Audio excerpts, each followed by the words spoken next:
Anyway, I'm drinking my Sakara Life chocolate metabolism powder, in case you're wondering. Yummy. I'm always wondering what beverage you're drinking. I 107. I drink I drink an aggressive amount of beverages. I posted about it on my social media. I did what I drink in a day. And it was so funny. People were messaging me saying, okay, I knew you liked beverages, but I didn't realize that much. Like, this is borderline problematic. You're the most hydrated gal I know. Yeah. Maybe to a fault. I'm very hydrated. Well, you know what? Actually, I want to ask both of you.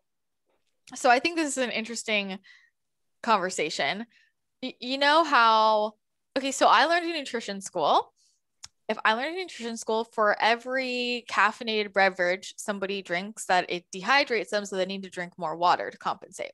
And that was what I learned. You know, that always felt weird to me, to be honest. Like, it why always does it felt, completely diminish all of the Yeah. water that was in that beverage? yeah. How does It just cancel it didn't, out.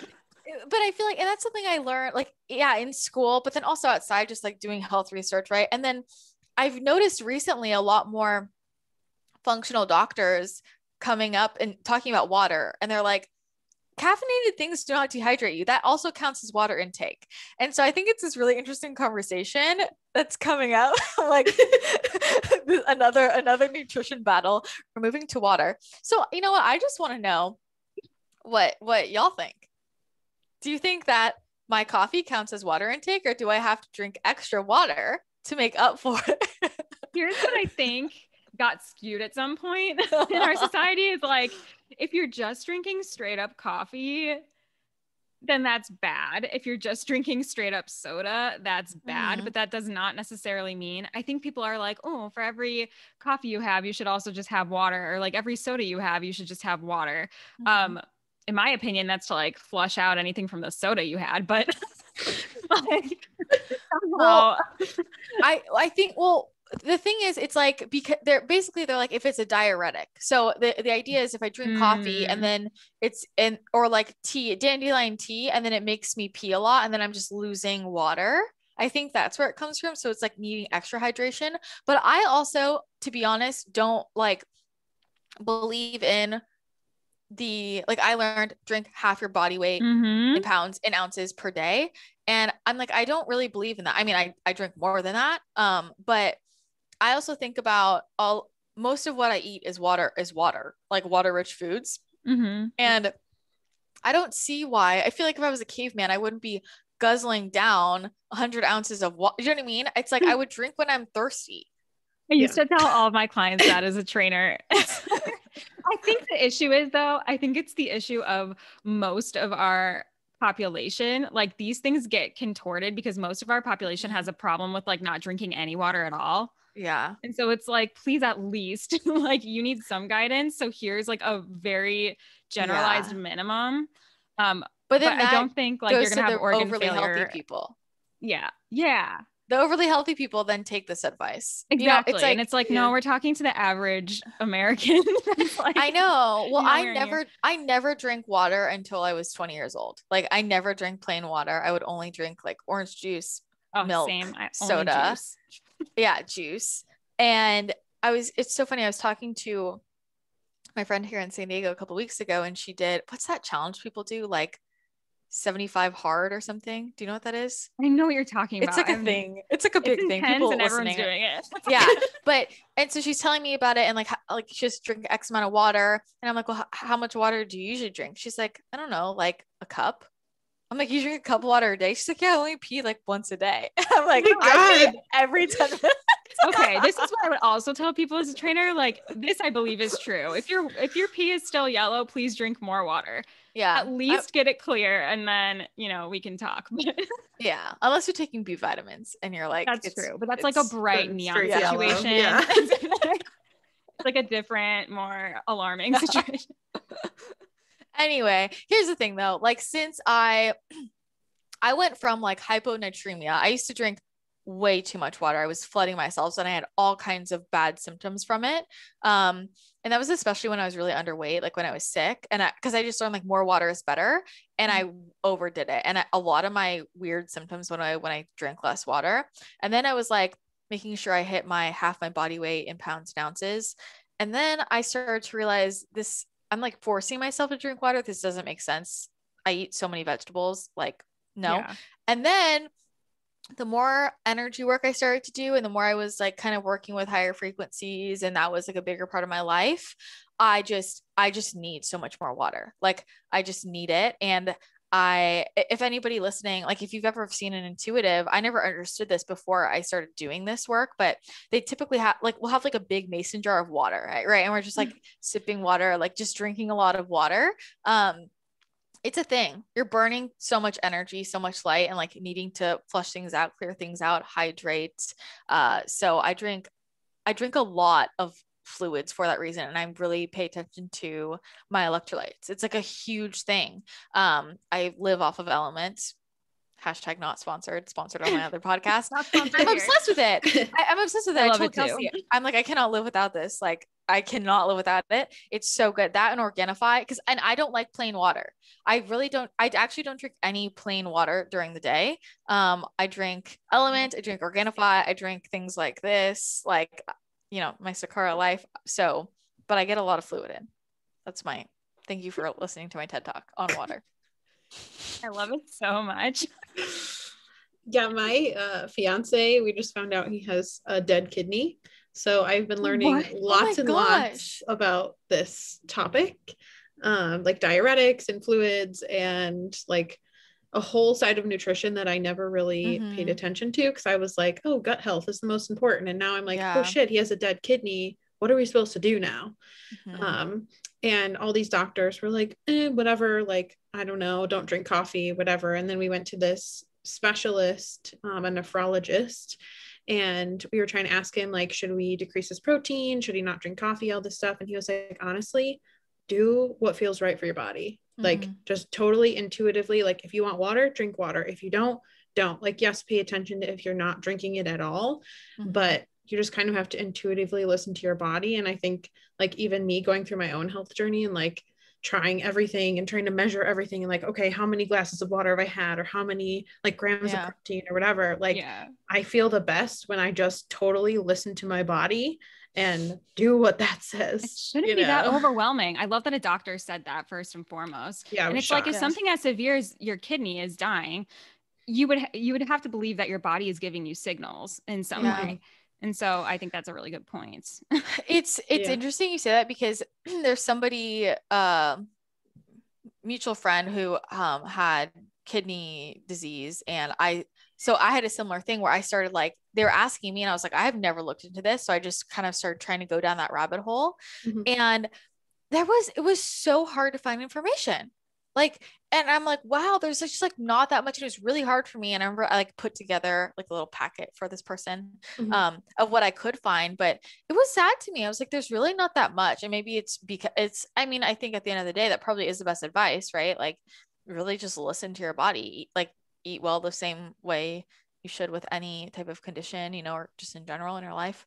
But yeah, it's wild how there's not much out there about it. Yeah. I mean, it's just really funny. I think our society is so obsessed with systemizing everything and having rules for everything. And it's like people, especially on their weight loss journeys, and I saw this a lot as a coach, all I want them to do is make simple shifts so that they start to feel better. And then they need me to outline everything, like exactly how much water, here's your macros. I'm like, let's start with that, because you're going to stress yourself out. And then you're going to be so stressed that you're not going to make any progress. Yeah, I know. I think it's interesting because, again, it's like so bio-individual. For some people, tracking actually is super helpful and actually relieves their stress because they're not worried about, they're like, yeah, I'm getting in all my nutrition, I'm getting my macros. Like, and for some people that really, really works, and other people it's so stressful. Like, I actually had both experiences. I like went through a period of 6 months where I was tracking my macros, like when I was working with a trainer, and I never kind of done that. And it was, at first, it relieved my stress because I realized how much food I could eat when I was eating, I had totally changed. I was eating like high carb and I was like, whoa, I can eat so much food when I eat high carb.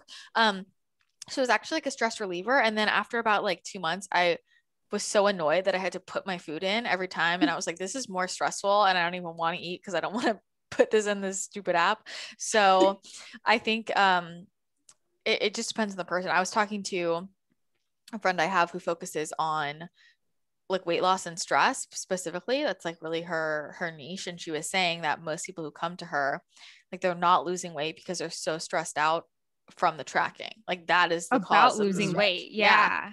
Yeah. So then it's like this whole cycle. You're stressed out about not losing weight. I would love when people would fixate on their macros and be like, okay, well, I accidentally went 1 gram over protein yesterday. I'm like, listen, you want me to be real? These numbers are fake. Like I pulled them out my ass based on like some loose math here. Yeah. It's not like if you go over by 1 gram, you're not going to hit your goals. Or if you're under by another, you're not going to put on muscle. Like, yeah, we've taken formulas that are meant to help us give some structure and like organization to our lives, and then we've completely gone down a path of relying on them 100%. And so it's just funny to see the evolution.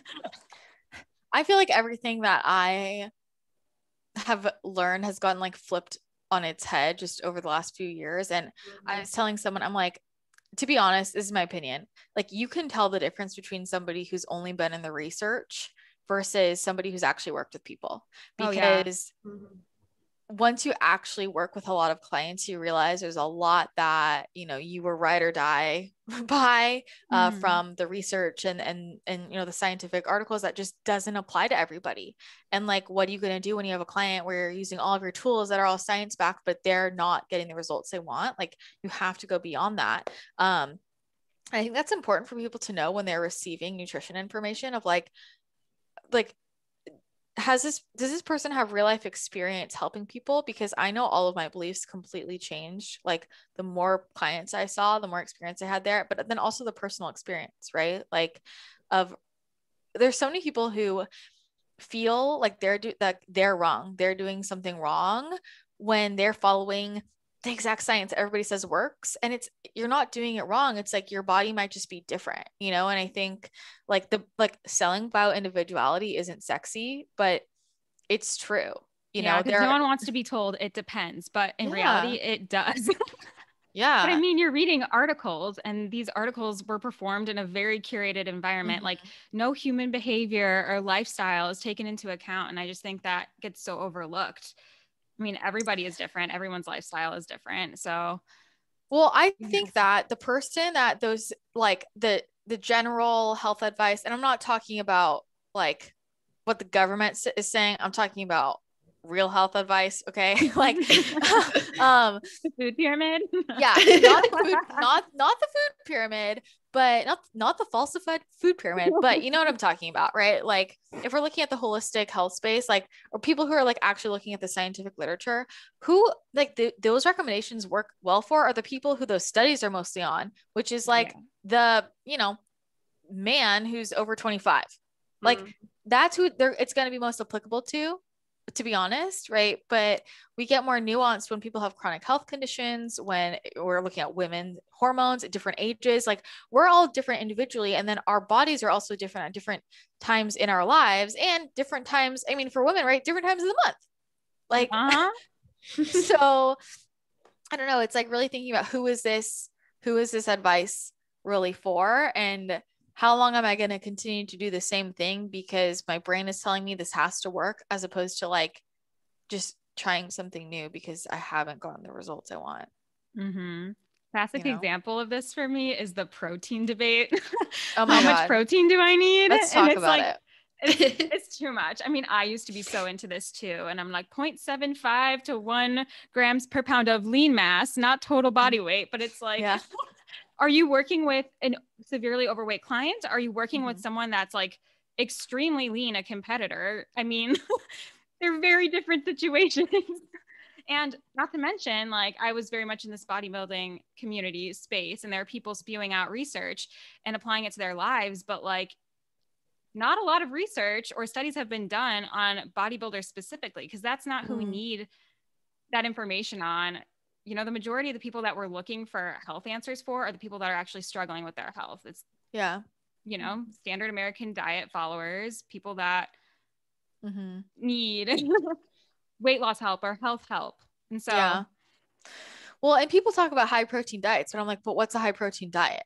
Like everybody has a different definition of that. And like, also when we're talking about protein, it's like, what type of protein? Like if you're living off protein powder, that's a lot different than if you're eating a whole foods base, you know, like a whole food, like grass-fed beef or chicken. And then if we're talking about like, you're eating chicken breast all the time compared to something with the fat, like, I mean, I just believe in going back to nature. I also believe in cycling, like just cycling our macros. I mean, that just is what makes most sense to me. And really what makes most sense to me is environment, like, and like where we are living, but, and then also where are we from? Like, you know, where are our ancestors from? And I think that is actually most helpful. That's my opinion. That's kind of my conclusion. But I mean, I've been all over the gamut. It's wild because I was always so pro like high protein diets. It's something I never thought I would change. And now here I am doing everything that I thought was crazy. I'm like over here plant-based. I'm plant-based. I don't even know. I probably have like 50 grams of protein a day, which I feel like that's, and again, super nuanced, but I feel like that's a totally acceptable amount. I mean, you're not, man, if you ask if you ask my nutritionist brain, I'm like, what am I doing? I'm going to disintegrate, to be honest. But to be honest, like, and I have that, but I also know how I feel physically, you know, and like physically I feel better than I mean, I think that I was constipated for so long because I ate so much protein. It was just like, it was not breaking down. I was taking lots of HCl. I mean, my whole life was around supporting my stomach acid, right? Healing my gut. But it was like, I mean, my gut got way better when I just eased up on that. Like, you know, that was my experience. So yeah, I think it's very humbling when you have your own health experience, right? And like you try all the diets, and then also when you like see other people really struggling. And for me, that like forced me to get out of my comfort zone with what I wanted to recommend, because like, you know, you just want that person to feel better. I was talking to my friend about this. She works for she's like the nutritionist for a functional medicine doctor that I'm really close to them. And we kind of have all had the same evolution. And he was all like, his practice, like it was always very like paleo, like high fat, low carb, like that was the thing. And in the last 2 years, it was very much mirroring my path. But she's like, we've been trying out high carb, low fat diets for these people with like chronic conditions, and they're all getting better. And she's like, it's like blown our minds. But she was saying, she's like, I'm really struggling. You had someone on your podcast that talked about this a while ago, and he was saying how it's usually like one extreme or the other that works for people. Like you can have a really high fat diet, low carb. I was talking to Brian Sanders about this. I wrote a long article on this because I was looking into this when I was doing the potato diet. And I forget what her name is, but there's this woman who she did a great job going into all of this. And I was looking up her work, but she was talking about like when you're in the middle is where it's like it causes issues. People are going to feel better when they pick an extreme. And even like when we look at all of the research that says that a high carb, low fat diet like isn't ideal, which is what most of the people in the paleo space are looking at, right? We're looking at, she was saying like we have to look at the percentages of fat, and she's like basically where the okay zone is when you're less than 20% fat. But when you're like 25% fat, suddenly you're in this weird like middle ground. And you know, there's what's his name, like the Rice Kempner diet, where all these people were like, I forget where it was exactly, but they were helping so many people heal from all of these issues by putting them on a super high carb, like basically no fat diet. And people were like, how is this working? And so she was talking about like, you have to look at the percentages, right? So it's very interesting. It's very interesting. But even with that, I had conversations with a lot of my friends who are nutrition nerds about this. And I have friends who like, we tried both ends of the spectrum, and like this one friend I was talking about who works for that doctor, she's kind of had a similar experimental phase, and she's feeling the best she ever has. Like all of her gut issues have gone finally. And I was asking her, I'm like, are you eating like super high carb, low fat? And she was like, no, I'm honestly eating like high carb, high fat. She's like, and I just don't really worry about protein. And she was like, I was trying to avoid that because I thought that was like bad middle ground. She's like, I don't really understand how it's working, but honestly, my gut feels great with this. Yeah. But also it's like certain diets will serve you for certain seasons. And I think for me, I've experienced this a lot. Like keto was very healing to me at one point, and I felt amazing on it, but it at a certain limit, I realized after a few weeks, I was no longer one, reaping the same benefits, but two, just like my body needed carbs again. And especially like as a young adult woman who has her cycle, like I just felt the need to reintroduce carbs. And so I do think it's just so interesting how people, and this is kind of like what you were saying with your friends and their business and how their paradigm is kind of shifting. They don't know what to do, but I see people, I feel like we've talked about this before too, but they commit to one way of doing and thinking, like one paradigm in the health and fitness space, like keto strictly, and they build their whole brand around it. And then it's like, but at some point, maybe that won't work for you again. Maybe you hit menopause, maybe you have a baby, like, and then what do you do? I mean, you built your whole life around that. If you have the perfect diet, you won't hit menopause. Don't worry. That's what I heard. That's what I heard around the block. So no, but it's true. And I think about that. Like I remember when I was like 21, and I remember thinking like, I should brand my business around keto because keto has like saved my life and I'm obsessed with it and I'm never going to eat differently.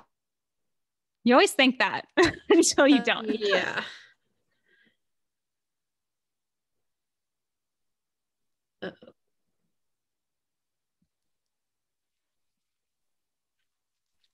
Did it freeze?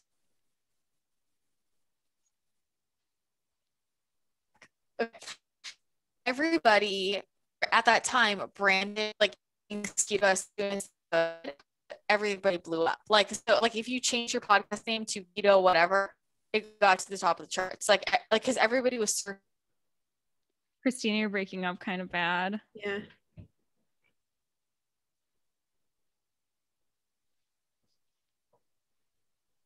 No, she's gone. Darn it. I felt like a good roll we were on. I know. I'm sorry. I know you were on a roll. Oh, crap.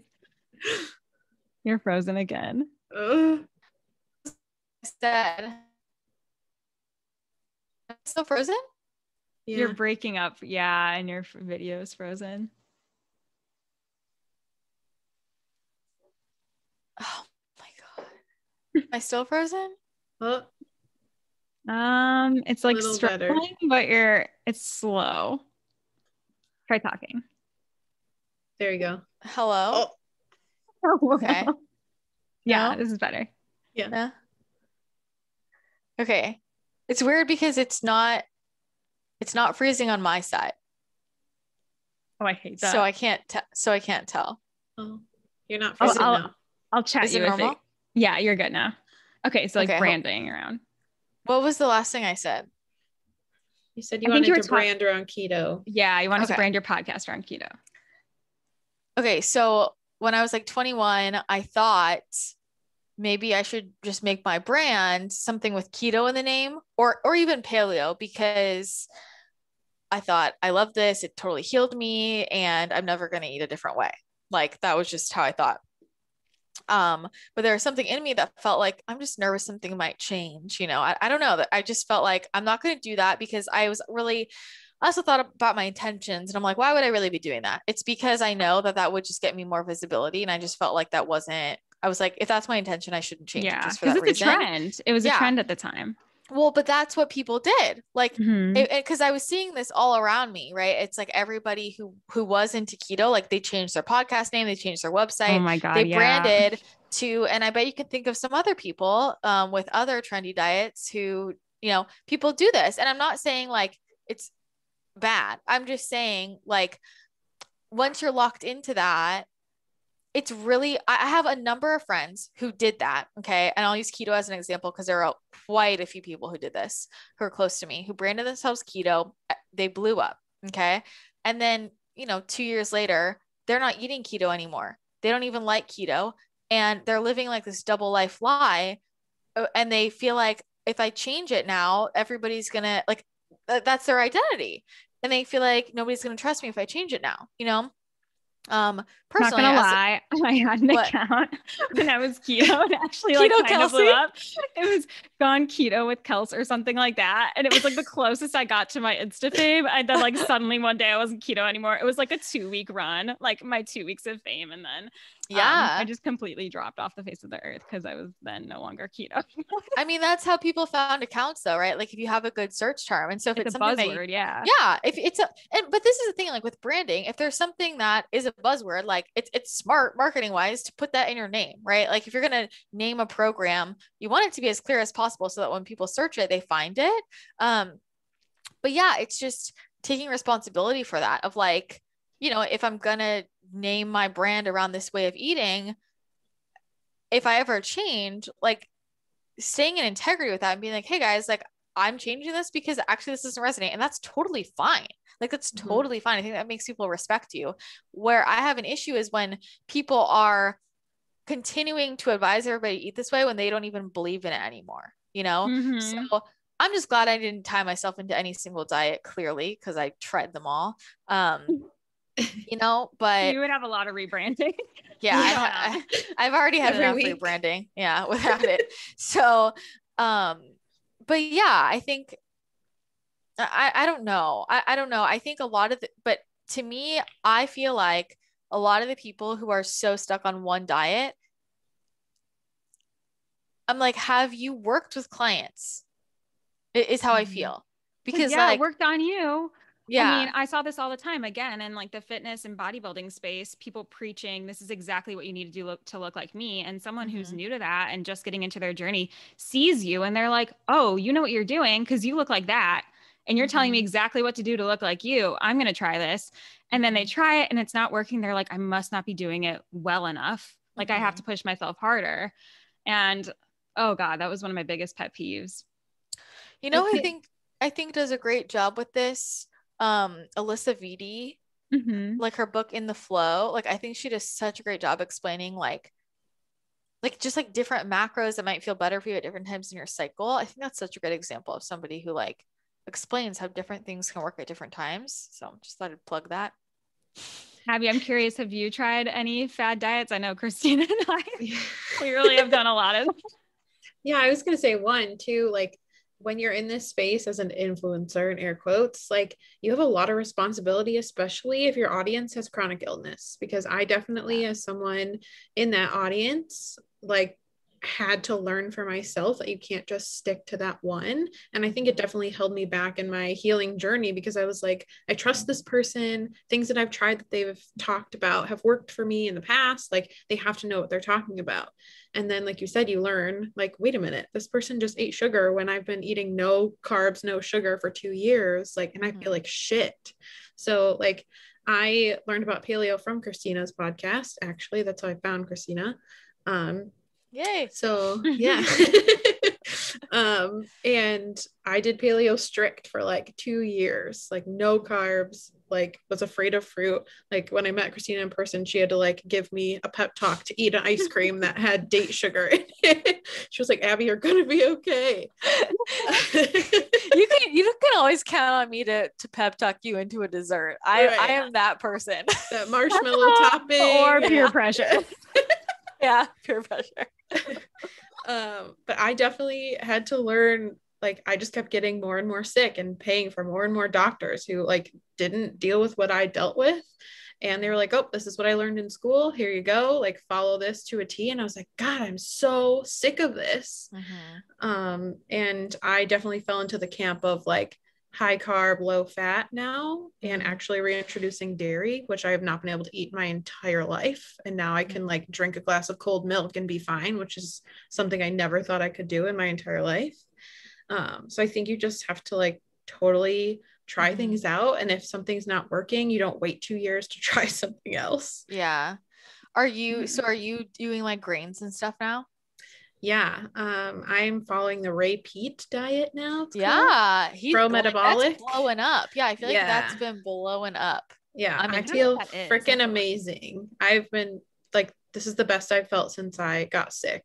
That's awesome. So freaking free. There we go. I am. I can't even look at an apple. My body will explode. I can't touch nuts. I'm never eating a nut again. Oh my God. Yeah. I'm like, just everything for me is like vibrational. Like that's just like my whole lens now of like, it's like supporting my channel. Honestly, it's like, what is the vibration? That's like how I view things. So I don't even, and it helps me honestly so much just to like view it from that lens. And so it's funny because when people ask me, like if I'm out at like if somebody asks me who's new, I'd probably just be like, yeah, I'm paleo, to get the point across of like, I eat whole foods. Like I don't listen, I eat healthy. Okay. Yeah. Like it's like I eat, yeah, it's like I want to like, but I eat grains, I eat beans, I eat plenty of carbs. So I drink a lot of things. So I drink a lot of beverages. But yeah, I think it's a place a lot of people get caught up in. And I think it's so sad. Like when you zoom out and I think about, God, how sad is it that like we have a whole industry on like how to eat. Like it's like, so basic. We're so far removed from like, that's like a natural thing for us to do. Right. It's like the cavemen would laugh at us if they saw like, you guys really just like don't even, how lucky are you? Like we're just eating what we can freaking forage and hunt. Like, you know what I mean? It's the same with fitness too. It's like, here's this specific workout and you need this many reps and sets. And before it's like, yo, I'm going to go hunt a lion. Like, yeah, I'm fine. But yeah, it's like, I mean, I think obviously I think it's a very important industry. I love the whole industry. I just like, I love learning about all the different approaches and I think there's value in all of them. And I think that we need to pay attention to when it's becoming more stressful than helpful, and like, when are we continuing to do the same thing over and over again? Like Abby, what you were saying. I mean, I look back and I'm like, I worked with so many different doctors and practitioners and it was just the same thing again and again with like a different face, like different supplement protocol, like in name, but like it was really just the same thing again and again for years. So yeah, if I took one more SIBO test, I was gonna freaking throw something. Yeah, you're like, this isn't it, and I think now it's like it can be hard for me sometimes because sometimes people will like come to me and ask me about this because they know I know about it, and I'll be like, look, that's not the thing. Like there's something else going on, but they're so zero. Like, no, my doctor told me it's SIBO. I'm like, yeah, it might be SIBO, like your 5th time taking a SIBO test. Like obviously it's your 5th time taking a SIBO test. Like there's something else. And you don't have to believe me if you don't want to. I'm just going to offer that because I know what it's like to take 100 SIBO tests. Yeah. And like, that's something too, like that I fell into was like the root cause. Like, so that's what makes you get away from traditional medicine. Is like, oh, I want someone who looks at the root cause. But then I learned there's another layer behind that, like the root cause of the root cause. Yeah. Because you could think the root cause of you feeling sick or bloated or whatever is SIBO. But then it's like, okay, what's causing the SIBO? Exactly. Are you stressed? Are you exhausted? Are you like, all the emotional side of things that no functional medicine doctor would say, but like a lot of them hand you supplements and tell you what to eat and that's it. Yeah. Well, it is one layer of the root cause, right? But then it's like, I mean, going back to like, a lot of traditional doctors literally don't have the time in like how many patients are seeing to go deeper, right? So they do what they can in the time they have, but that's the same thing for functional doctors as well. Like a lot of them literally don't have the time to like sit with you for 2 hours and do emotional release work. Like they just don't have the time. And that's also not part of their training typically. Right. And for so many people, that's actually the root cause, right? It is that emotional release work. Like it's all trapped emotions. It's all trapped energy. It's what has created, we like to talk about like, setting up the gut, like what has allowed for this to manifest, with the terrain internally. And it's like, okay, but what's allowed to manifest is like this energetic imbalance, right? It's this chronic stress. It's these trapped emotions, this trapped anger, this feeling I'm not good enough, this negative self-talk. And like, I heard that for years. And I just was like, no, like I'm nice to myself, right? I mean, I just didn't want to hear it. I was like, I wanted it to be a food I could eat. And I had like, you just got to get pushed until you actually listen. But I also know a lot of people. It's cool for me to see like there are other people who I see who have very similar, like they'll have SIBO and they actually go just directly to the emotional stuff and they like skip all of the supplements and protocol. And like I see this actually a lot in San Diego, which has been cool. And they're like, yeah, I started doing like this trauma release thing every week and my SIBO went away. And they never like went on a protocol. And so I think some people are like, they just accidentally fall into understanding that, or like people are talking about it more, so they're more aware. But I think that's cool too, because to me, that's real root cause, because something sets up your body to have SIBO. I think that's what's hard. It's like people have a hard time understanding like Candida, SIBO, like what is that a symptom of? Going through that journey now. I will also say as a trainer, it's just like the basics get so often totally overlooked. And I would talk to my clients and I feel like all trainers aren't trained to do this, but I knew from my own experience and doing my own outside research that this was important. But like, how many personal trainers are really asking you how much sleep you get at night, how often you drink alcohol, how stressed you are at your job? But that was something I made sure to ask, because it's so crazy what just like encouraging your client to sleep 7 hours a night can do. They're like, I'm not losing any weight. And instead of just throwing them into like an intense cardio program, an intense muscle building program, an intense diet, like have them start with that, have them start de-stressing from work, like simple, basic lifestyle shifts that should be very common sense, but just aren't nowadays. I mean, that's where you should really focus your attention first before you get into the minutia and go down a very deep rabbit hole, in my opinion.